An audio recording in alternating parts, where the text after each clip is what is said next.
Ce webinaire a pour heure de départ 10h00 GMT. Alors, je laisse la parole à nos différents intervenants. Si M. Régis Nguema est présent, je peux déjà commencer à prendre la parole ainsi après juste M. Jacques Blanc pour commencer notre webinaire. Merci, messieurs, dames. Bon séminaire à tous. Merci, Monsieur Kouassi. Donc, merci pour la mise en place de ce webinaire, hein, une fois de plus sur la gestion des documents. Donc, je suis Régis Nguema, le représentant de la société Digitic Shield, partenaire Kamasoft au Gabon. J'espère que tous mes invités seront présents du fait de la qualité des webinaires que nous faisons régulièrement avec Kamasoft et M. Blanc. Voilà, donc, merci donc pour l'accueil et je laisse la parole à Jacques.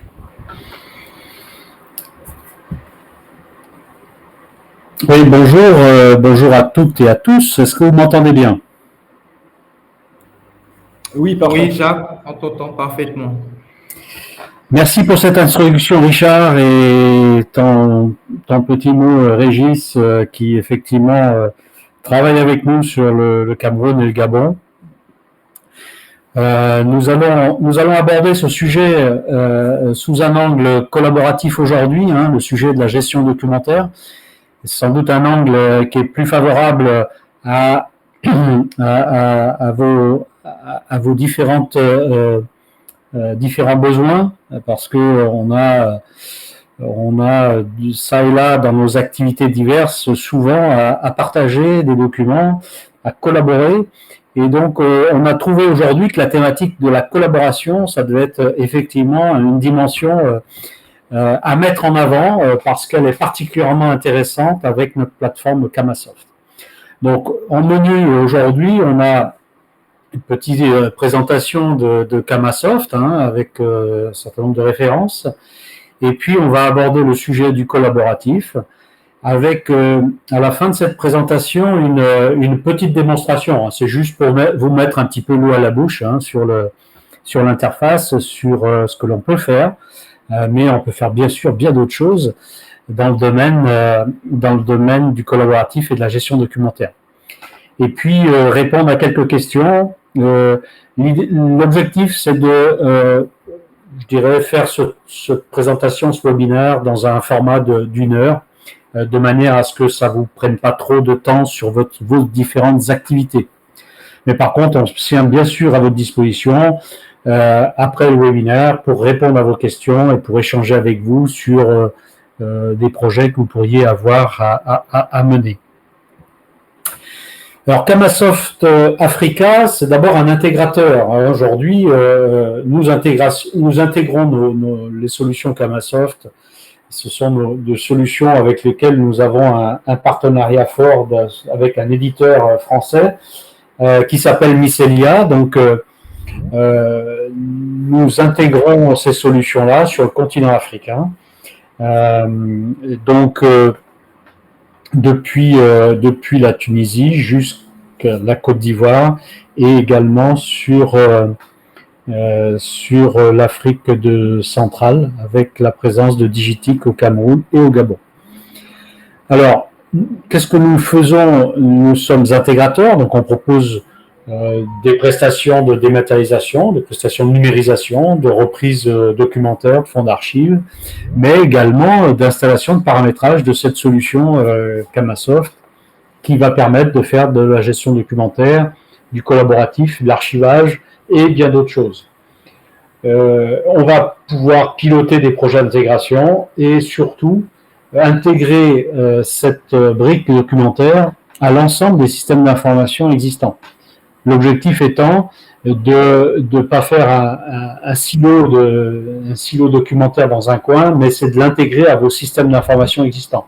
Une application métier, un ERP de gestion, un core banking, peu importe l'outil ou le métier que vous avez, nous avons d'énormes possibilités d'intégrer les documents les fonds documentaires à vos applications existantes.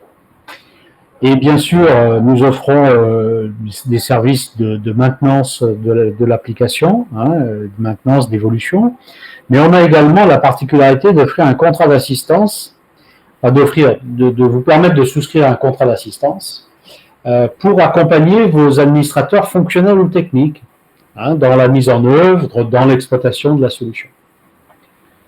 Alors, cette solution, cette plateforme de solution, c'est Kamasoft. C'est une plateforme intégrant tout ce que vous avez besoin pour faire de la transformation digitale au niveau de votre organisation. Donc ça, c'est important parce que on a une orientation claire dès le départ. C'est vraiment permettre de mettre en œuvre chez vous non seulement une digital workplace, c'est un petit peu le nom que l'on donne à ce genre d'outils, mais en plus de ça, de rattacher à tout ça la partie documentaire, faute de quoi vous n'auriez qu'une partie des informations pour partager et collaborer. Alors, c'est une solution, une plateforme métier modulaire qui va permettre de traiter des sujets très différents, de la gestion de factures, de gestion de courrier, de faire de la gestion de contrats, faire des signatures de contrats à mobilité, permettre d'accéder aux documents de l'organisation en télétravail, sujet qui a été mis en évidence par la dernière pandémie. L'autre dimension, si on devait retenir que ça, c'est aussi qu'elle est paramétrable, cette solution, cette plateforme.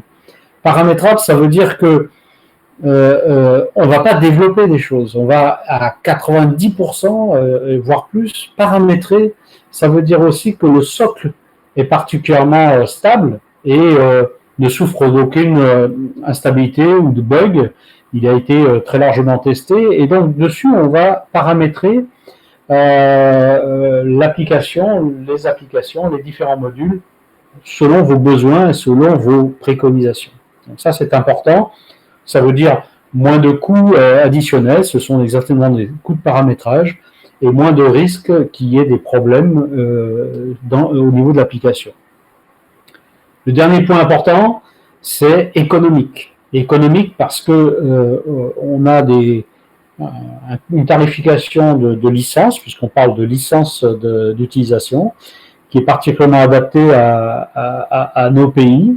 Et donc ça donne une accessibilité à l'outil qui est facilitée, ce qui permet de redéployer des budgets qui ne sont pas dépensés sur de la licence, plutôt sur du projet, sur de la formation, sur de l'accompagnement aux utilisateurs. Donc ça, c'est un aspect qui est fondamental, c'est de mieux distribuer un budget d'investissement sur les axes qui sont importants pour que l'application, la solution dans l'organisation soit vraiment productive. Et d'un point de vue, alors si j'ai des DSI dans ce webinaire, c'est aussi rappeler qu'on s'appuie sur des composants open source. Ça veut dire que on parle souvent des coûts d'exploitation, il y a les coûts d'investissement, mais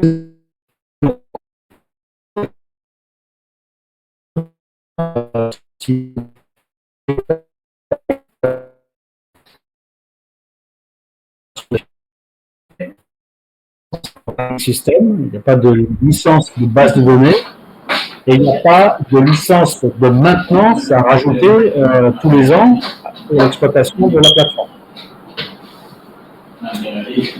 Il y a un micro qui est ouvert, si vous me permettez, si vous pouvez fermer le micro. Donc, je reviens donc sur les points importants. C'est une plateforme de solutions métiers qui est modulaire, qui s'adapte vraiment à ce que vous avez envie de faire, qui est paramétrable, donc la mise en œuvre en est facilitée, et qui est économique. Voilà les 4 dimensions que vous devez retenir sur la plateforme Kamasoft. Quelques références. Alors, nous avons une référence, des références en France, à l'international, de manière très diversifiée, sur des volumétries de 800 à 1000 utilisateurs et sur des nombres de documents qui sont variables. Mais là, on a des installations comme à Saint-Quentin avec 2 millions de documents. On a une référence importante à Abidjan avec Cyprel, hein, donc, qui est une structure plutôt dans de la documentation technique et d'exploitation, de maintenance. Hein, donc là, avec quand même 1 téra de données qui sont gérées. Et également une autre référence en Côte d'Ivoire, c'est la Banque Populaire. Là, pour le coup, on a des documents, des journées comptables qui sont accessibles via la plateforme, via la solution et qui ont été entièrement numérisés et sécurisés par cette solution-là. Donc, les différentes natures de clients, on s'inscrit dans... finalement, on répond à beaucoup de typologies, beaucoup de domaines d'activité différents, parce que ce sont des sujets universels. Alors, quand on parle de collaboratif, aujourd'hui, tout le monde a compris qu'on pouvait... C'est qu'en 2021, on avait 8... Aujourd'hui, on a compris qu'on ne pouvait plus travailler seul sur des documents et que les documents aujourd'hui font l'objet de co-construction et font intervenir finalement des typologies de contributeurs assez différentes. Donc ça peut être des contributeurs techniques, ça peut être du juridique, ça peut être tout simplement de la direction générale. Et bien évidemment, ça signifie quoi? Ça signifie qu'on va générer plusieurs versions différentes d'un même document et que les habitudes et les mauvaises habitudes font qu'on génère un document, on l'envoie par mail à un ensemble de personnes, chacun travaille dans son coin sur un document, en fait une nouvelle version, et au final on a 8, 10, 15 versions différentes d'un document, on ne sait pas quelle est vraiment la dernière, et la réconciliation d'un document, elle devient très compliquée. Et donc, le fait d'avoir plusieurs versions différentes, déjà, ça pose un problème opérationnel fort. Le numérique est parfait, hein, donc dans nos habitudes, il est complètement intégré nos habitudes de travail. Mais par contre, on génère énormément de copies numériques d'un même document, et ce qui fait que on génère, ici on l'a appelé le vrac numérique. Bon, on pourrait considérer aussi que c'est un vaste bazar dans lequel il est difficile de retrouver la bonne version, la version applicable d'un document. Parfois, un document se trouve malheureusement sur le poste d'un collaborateur. Aujourd'hui, ça peut être un ordinateur portable. Et à partir de là, cet ordinateur portable, eh bien, il peut être dérobé, il peut avoir un problème technique, et donc on peut perdre aussi des documents. Donc la partie sécurité, sauvegarde, elle n'est pas assurée quand on a cette façon de travailler.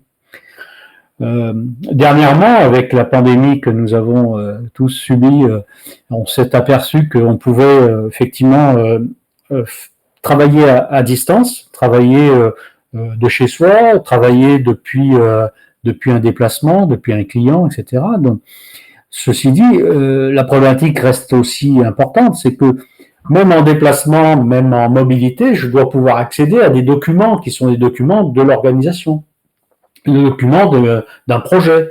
Et donc, partant du même principe, je ne peux pas avoir ces documents avec moi parce que si je les modifie, on va créer de nouvelles versions et donc on va se retrouver avec des documents partagés par une équipe ou partagés par des utilisateurs qui seront plus avec la même version.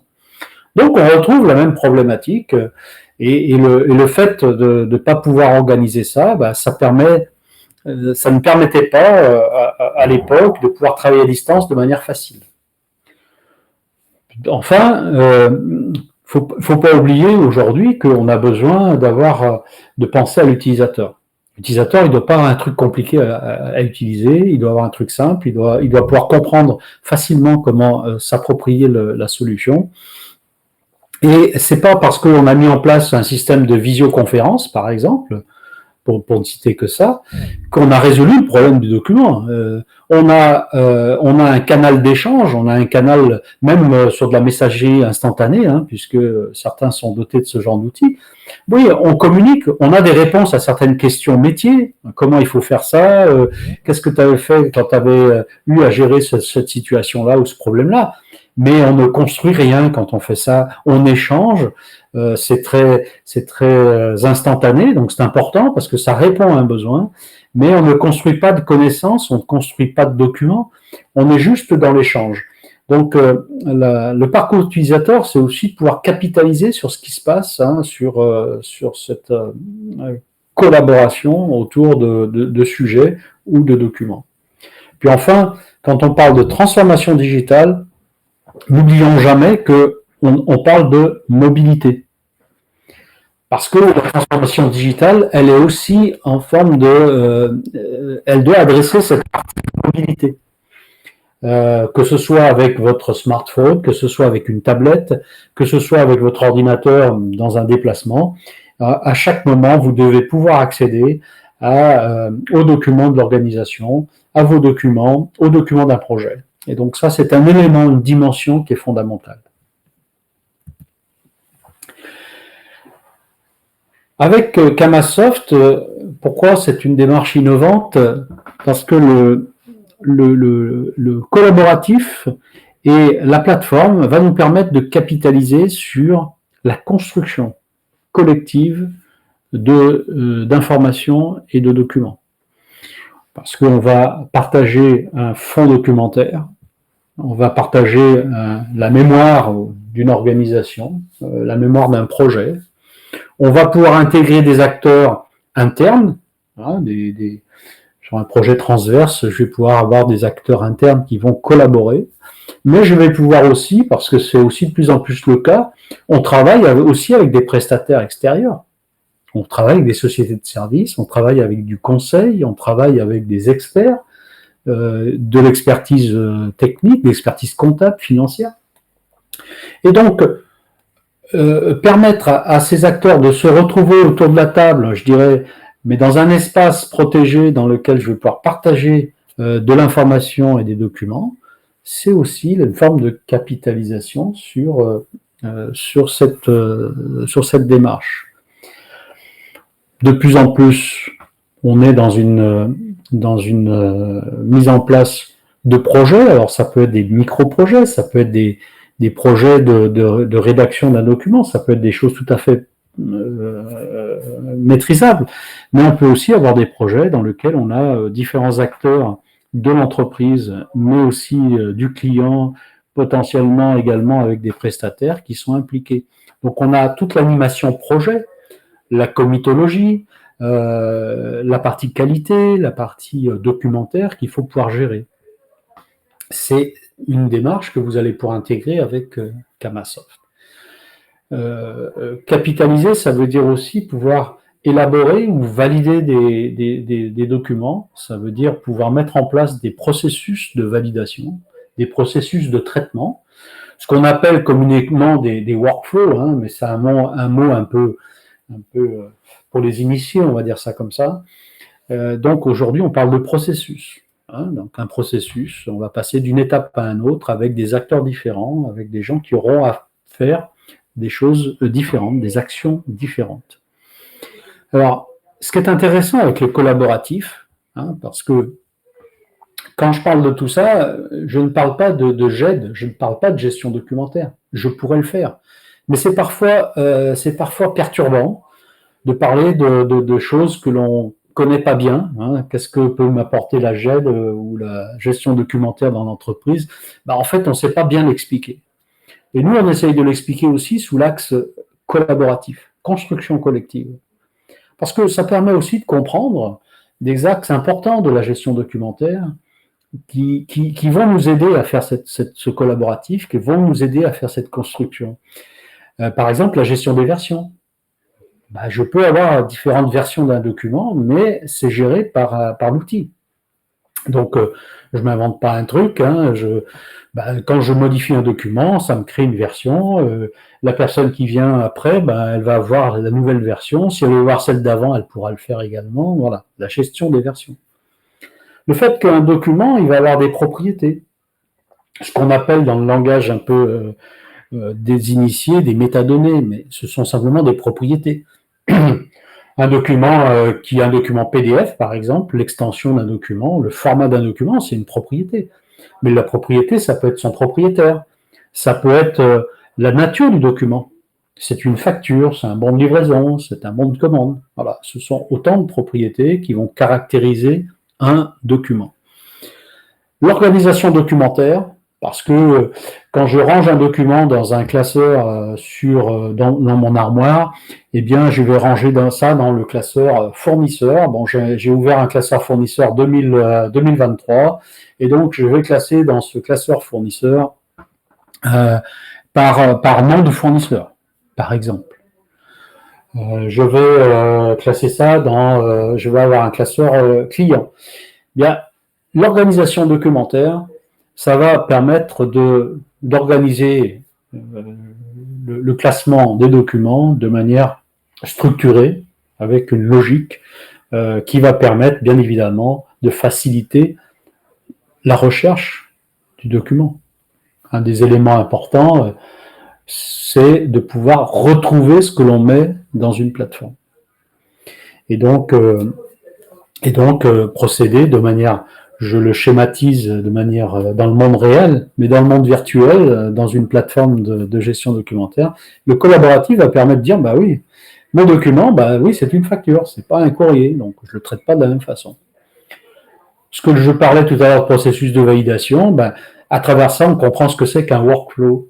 Hein, donc, on va parler de processus métier, et puis nous, on va le traduire en paramétrage dans un workflow, par exemple. On va parler de cycle de vie d'un document, parce que le document, c'est un document qui va être un document brouillon. On va avoir plusieurs itérations pour finalement finaliser un document qui va devenir applicable, c'est-à-dire c'est son statut, c'est son cycle de vie naturel.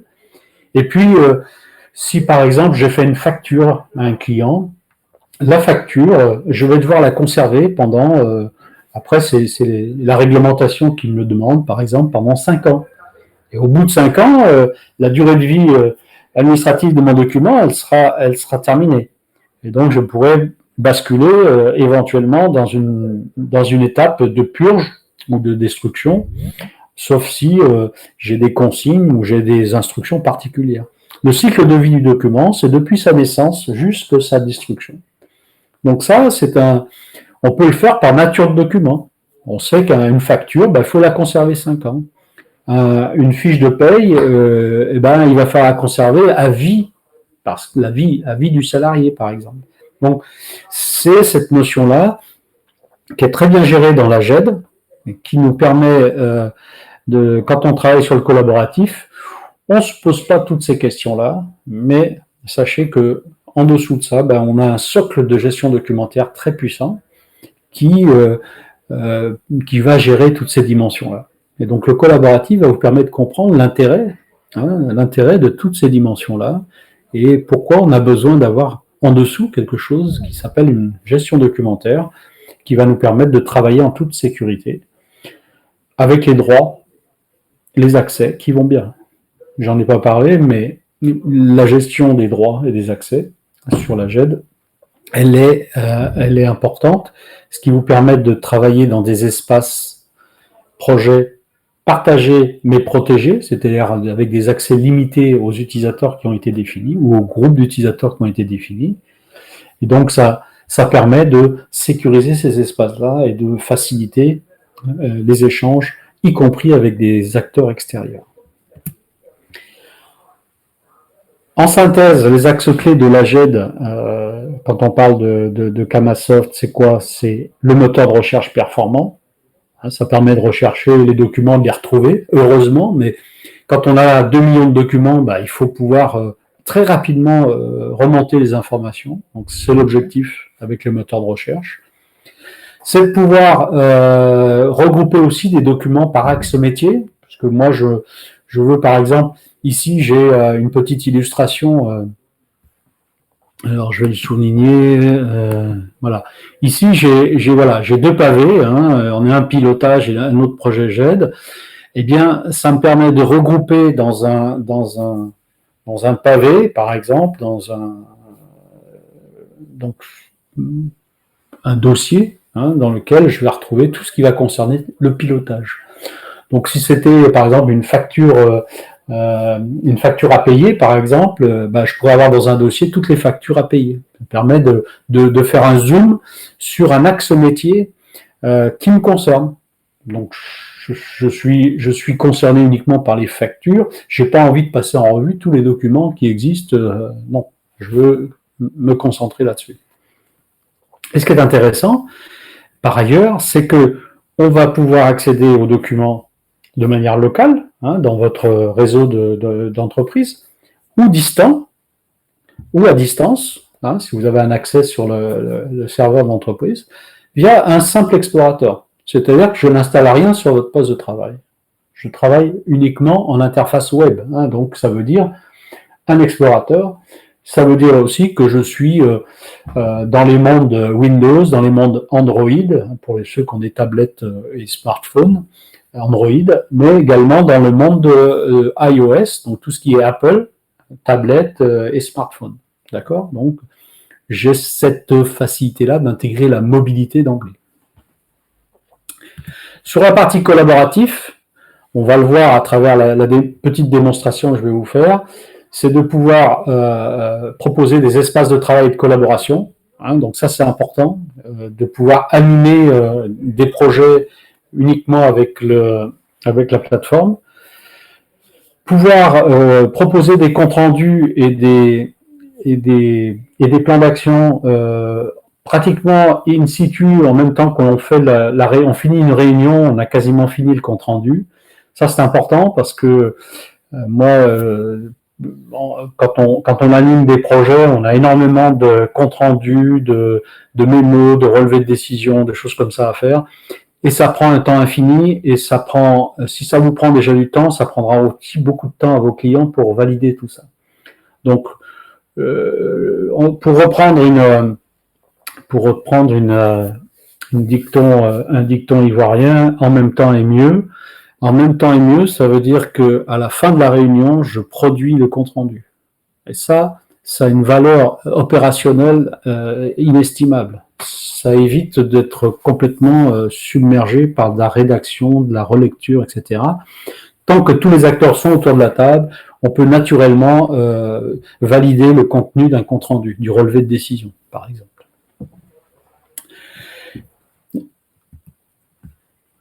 Je vais abandonner cette présentation pour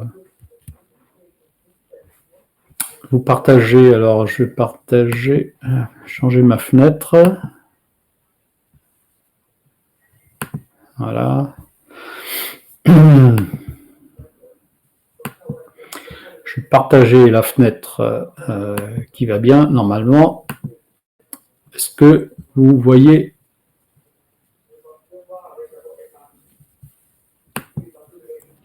Non, c'est bon. Est-ce que vous voyez le... Oui, parfaitement. C'est bon? Est-ce que je vais monter comme ça?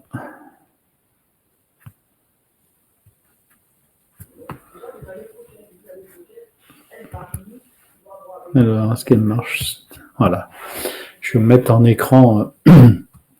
Donc ici, vous avez une interface qui est une interface. Là, je suis avec un navigateur Chrome, par exemple, mais ça marche également avec Firefox, avec Edge, avec ce que vous avez. Alors, si vous me sortez une machine avec Windows 95, je garantis rien. Si vous voulez, c'est clair qu'on est un petit peu, voilà. Mais avec les postes de travail récents, même qui remontent à quelques années, ça marche parfaitement et ça ne demande pas des ressources inimaginables au niveau du poste de travail. Donc, vous voyez qu'on a une barre ici qui est épurée, dans lequel on a un espace de recherche, tout simplement. Et donc, je retrouve ici mes pavés dont je parlais tout à l'heure, dans lesquels je vais pouvoir cliquer dessus et donc arriver directement dans un espace où j'ai un certain nombre d'actions que je vais pouvoir produire. Alors, je vais revenir sur les projets que j'ai au sein de cet espace de travail démo. Hein, j'ai donc un pavé pilotage. Hein, ce pavé, eh bien, il me suffit de cliquer dessus. Et là, je vais arriver sur... Là, on est dans la brique, on est dans le collaboratif. Hein, donc, on a ici un premier onglet qui s'appelle Dossier, dans lequel je vais retrouver finalement une arborescence de dossiers dans lequel j'ai classé déjà quelques documents. D'accord, hein, donc j'ai quelques documents qui sont classés. Ici, c'est un document, je crois que c'est un document Word. Donc, quand on a le document ici, ben, on le voit, il s'affiche sur le côté ici. On a une visualisation qui est présente ici. Ici, par exemple, dans le même état d'esprit, on va, comme on est en projet, on va, par exemple, créer une nouvelle tâche.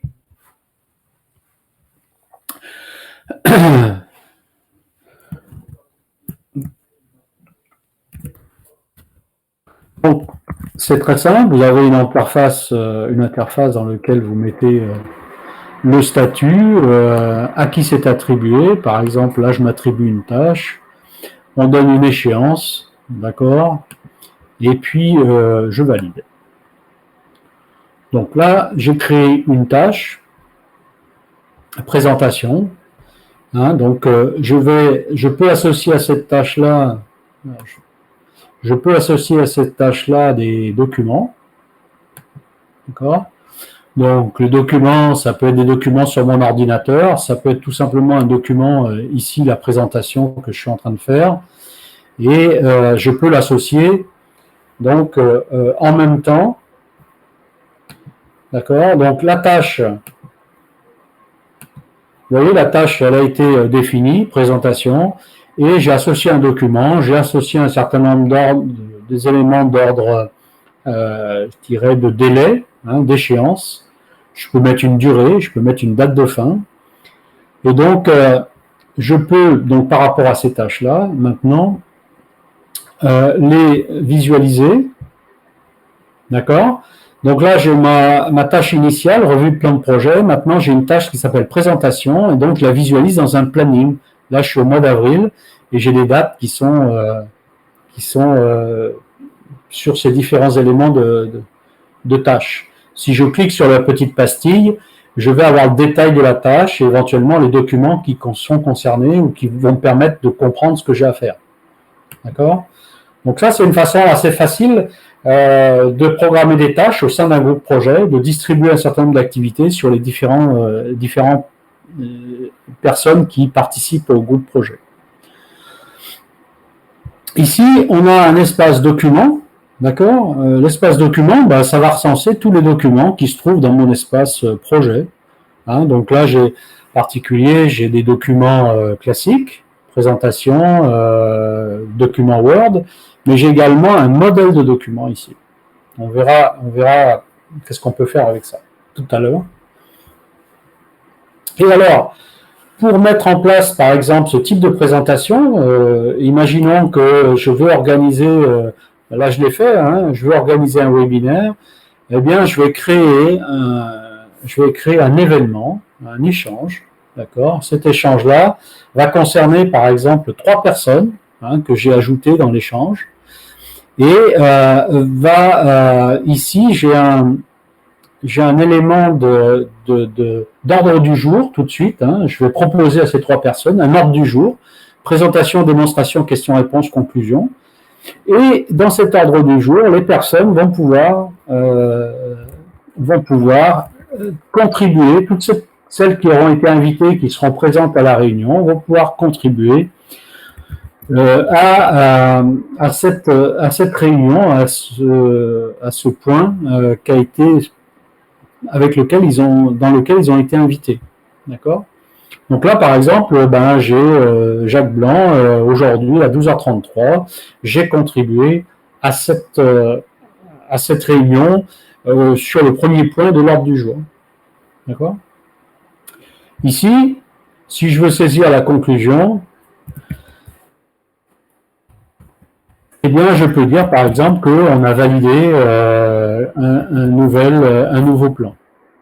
Par exemple, à la fin de la discussion de l'échange sur le premier point, bah, tout le monde s'est mis d'accord sur un nouveau plan de la présentation. Hein, donc là, j'ai mes différentes... voilà, je vais avoir mes différentes contributions. Donc là, on va en séance, finalement, faire des échanges et puis contribuer. Alors, je suis le seul qui est connecté sur cette réunion, mais s'il y avait 10 personnes, les 10 personnes pourraient contribuer en même temps. D'accord ? Donc, je vais m'arrêter là, juste pour vous montrer effectivement que on peut traiter les différents points de l'ordre du jour en séance, donc y mettre un certain nombre de sujets, les conclusions, donc les relevés de décision. On peut aussi donc visualiser, faire un aperçu sur le compte-rendu tel qu'il va être proposé. Vous voyez ici que je vais avoir la liste des présents. Hein, donc bien sûr, le compte-rendu il est daté, il est eurodaté. Hein, la liste des présents et la synthèse sur les différents points de l'ordre du jour. On va avoir l'ensemble des contributions ici, et puis la synthèse, le relevé de décision. Qu'est-ce qu'on a décidé? Et éventuellement, en conclusion, je peux avoir un petit mot qui soit affiché en conclusion. Je peux également, puisqu'on avance dans la réunion, me dire, tiens, je vais quand même mettre un plan d'action en place, parce que je vais prévoir la semaine prochaine, je vais prévoir un nouveau point, parce que effectivement, on va pas s'arrêter là. Hein, on va finaliser un certain nombre de choses, et donc là, je vais prévoir la semaine prochaine, par exemple, voilà, un point.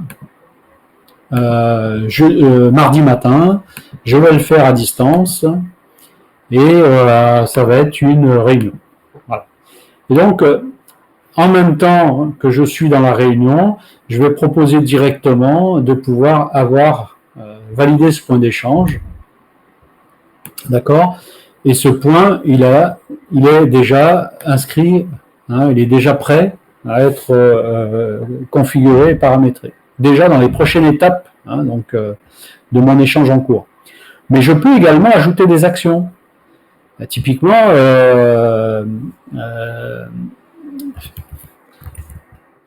là, je vais faire une action.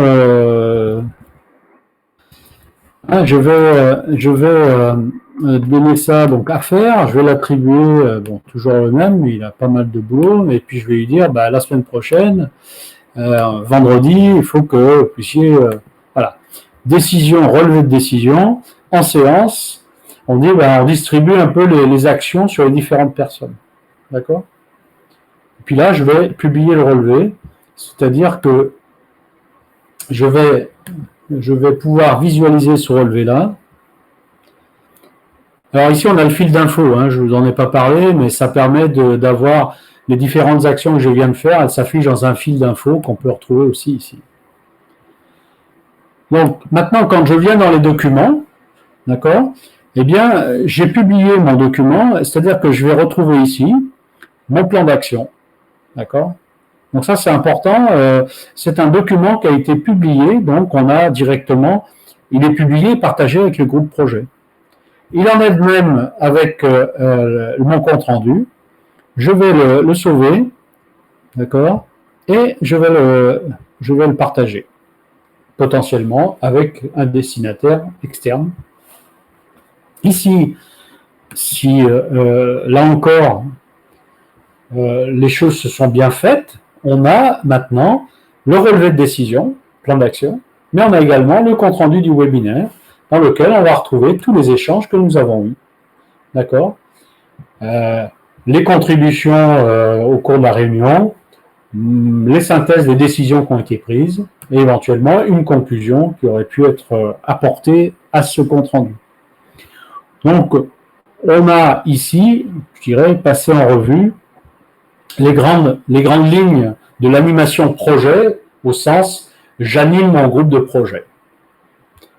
Mais pour compléter, quand je vais envoyer une invitation, je vais pouvoir ajouter à l'invitation l'ordre du jour et un lien qui va me permettre de faire une liaison, une relation avec un logiciel de visioconférence. Ici, on utilise un logiciel gratuit qui s'appelle Jitsi. C'est celui-là avec lequel on anime la conférence.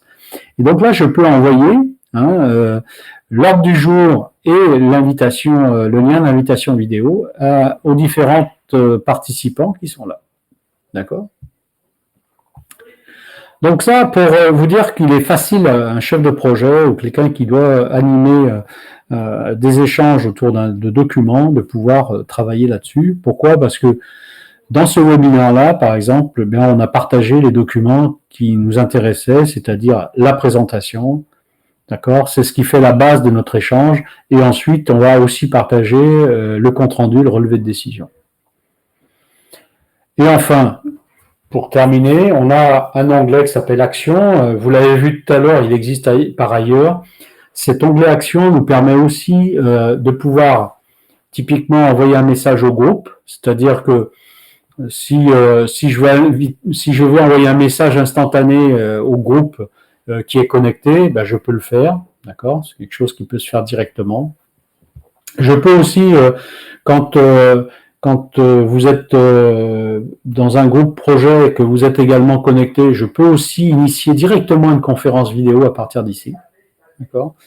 C'est important parce que on veut se parler 2 minutes et on est connecté sur la plateforme. On envoie le lien, on clique sur conférence vidéo. Tous ceux qui sont dans le groupe projet vont se retrouver en conférence vidéo et on va pouvoir rapidement régler un problème que l'on doit régler. Ça, un petit peu à l'instar de ce qu'on peut faire avec une messagerie instantanée. Et enfin, ce que je voulais vous montrer, c'est comment finalement, à partir d'un modèle, je vais pouvoir créer un document. D'accord ? Là, j'ai un modèle de météo projet. Et bien, à partir de ce modèle-là, je vais créer un nouveau document. D'accord ? Donc, c'est intéressant parce que ça permet aussi dans une organisation d'avoir un certain nombre de modèles de documents. D'accord ? Et quand on est dans une démarche qualité, ça nous permet, par exemple, je vais faire un truc tout bête. Voilà. Quand on est dans une démarche qualité, ça permet de proposer des documents, des modèles de documents qui sont partagés, donc des bibliothèques de modèles de documents qui sont partagés avec l'ensemble de l'organisation, ce qui permet d'éviter d'avoir des courriers qui sortent d'une organisation qui soient différents. Si c'est le service juridique, si c'est le service commercial, si c'est le service technique, on a parfois des formats qui sont complètement différents. Parce que personne ne s'est jamais mis d'accord sur un modèle unique, mais l'objectif, c'est quand même, quand on fait de la qualité, mais ça je vous apprends rien, c'est de pouvoir au sein d'une même organisation capitaliser sur des documents, sur une bibliothèque de documents, de modèles de documents qui soient uniques. La météo de mon projet, alors est-ce que je l'ai là ? Voilà. Vous voyez qu'il a bien été modifié. Donc, on est bien sur une nouvelle version de document. C'est plus mon modèle, c'est maintenant la météo projet Jacques Blanc, le 27 avril. Bon, ça se paramètre, c'est des règles de nommage qui se paramètrent. Voilà. Alors, je vais m'arrêter là au niveau de la partie démonstration. Et je vais prendre, les quelques minutes qui nous restent, le petit quart d'heure qui nous reste pour voir avec vous s'il y a un certain nombre de réponses sur lesquelles on peut valablement contribuer.